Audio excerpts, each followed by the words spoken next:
Wow. Asta e foarte bună. Salutare tuturor. Salutare tuturor! Astăzi am venit cu niște produse mai noi, mai interesante, care astăzi o să încercăm. Pe Asta și surile. nu știu cât o să vadă, dar avem aici niște iav, sau cum are denumirea corectă.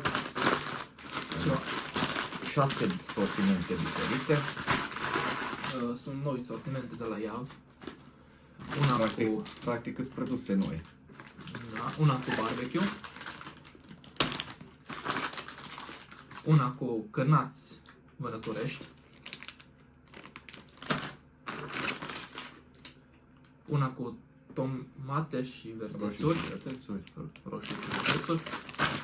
Una cu salami, obișnuitul nostru cașcaval și ceapă și smântână. Și cu care începem? Începem cu matele. Știi cum e vorba pe dulce mere familie, săratul. Sincer. Asta. Da, și tu o țin.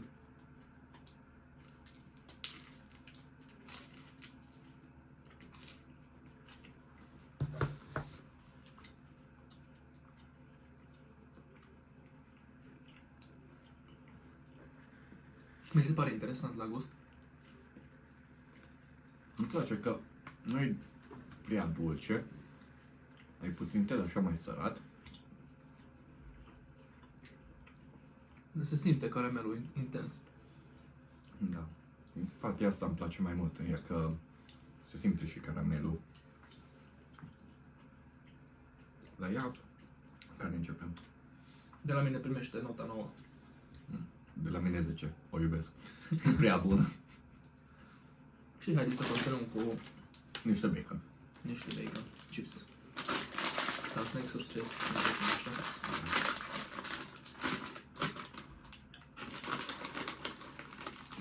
Mamă. Și arată.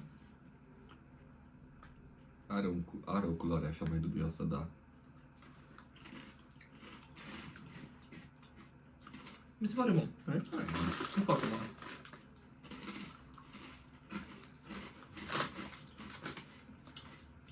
Se simte gustul ăla de bacon. Afumat.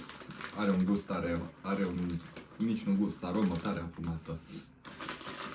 De la mine, nota 10. De la mine numai un 8.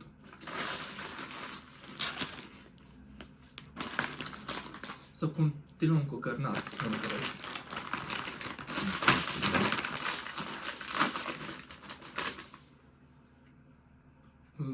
Parcă nici nu are miros. Eu nu sunt Are aia, numai nu simți, bagă-ți nasul mai bine. Textura asemănătoare, culoare asemănătoare.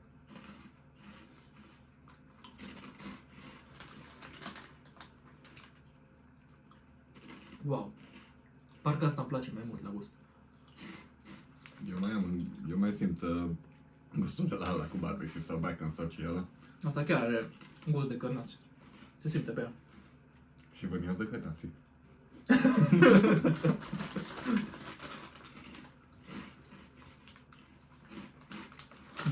De la mine, nota 10. La mine numai 7. Am simțit aproape nimic. Urmează asta cu salam.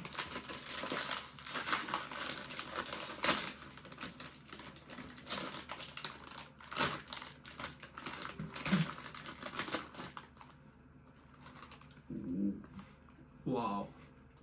Are miros intens. Dă impresia de parcă ar fi și picant. La culoare e același. Nu schimbăm chestiile.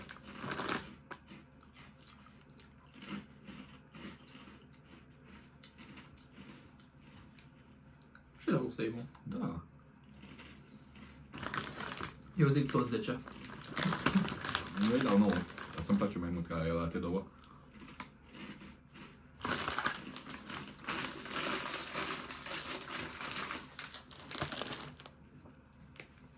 Continuăm cu alte cașcaval. Ce zici? Una Cardinal clasic. Wow, ce miros intens de cașcaval. Miros clasic de cașcaval, ca de obicei. Ok, mă așteptam la altceva. Asta cam așa arată. Are textură diferită. Practic, de parcă ar fi pâine. Uscată.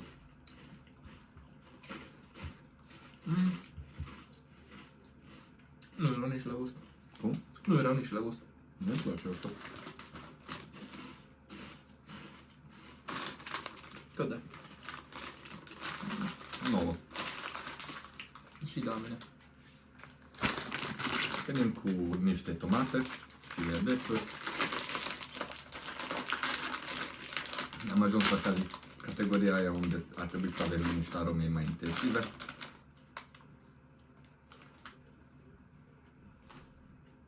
Mie mi s-a părut că are un aspect așa mai acru.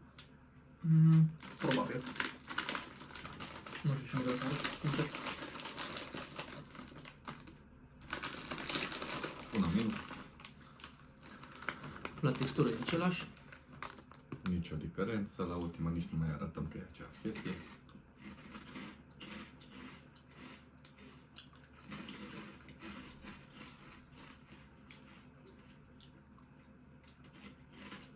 La gust nu prea îmi place. Are gust mai intens cu de la vedețuri. Nu e rău, dar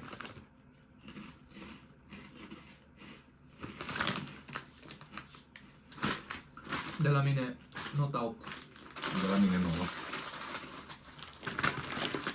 Și ultimul produs. Legendara ceapă și smântână.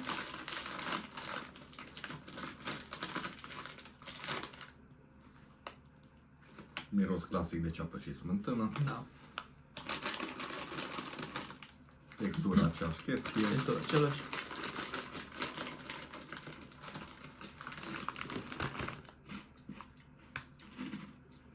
La gust e mai bun. Băi, ești nebun, e La gust e mai bun. Wow. Asta e foarte bună.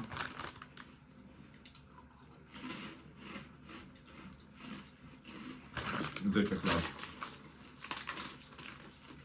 Și de la mine. Din asta, clară și aș mai cumpăra. Tu? Și din asta sunt 6 sortimente. Alegere avem. Pe degeaba am avut note diferite, că mie, de exemplu, aș cumpăra și cu cea mai mare preferență asta cu ceapă smântână, cașcavalul cu salam, chiar și aia cu vedețuri. Mi-a plăcut. Mie doar aia cu cașcaval nu mi-a plăcut, sincer. Și cam atât a fost video. Ajutați-ne cu un subscribe și un like. Mulțumim!